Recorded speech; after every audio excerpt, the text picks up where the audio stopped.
சிவன் வடிவாய் சுடரொளியாய் தோற்றம் கொண்ட சூலம் வில்வமரம் தரிசனத்தில் சிவனே ஞான ரூபம் சிவனடியார் கனவினிலே சிவனே சொன்ன நீதி சிலை வடிவாய் பூதவரின் கோவில் வந்த செய்தி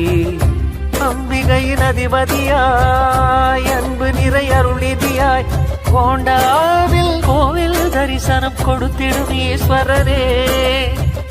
நக்ஷத்திர உத்திரமாய் சக்தி சிவ சித்திரமாய் திருத்தேரில் உற்சவம் நிகழ்த்திடும் பூதவராஜாவே வாசகம் திருவாசகம் உன் கோயிலில் நான் பாடுவேன் நேசகன் இசை பூக்களால் மலர் மாலையை நான் சூட்டுவேன் சிவ சிவ சிவ என உணர்வினில் கலந்திட சிவமுக தரிசனம் நினைவினில் நிறைந்திட சிவமெனும் அனுபவம் மனதில் மலர்ந்திடுவே சிவமே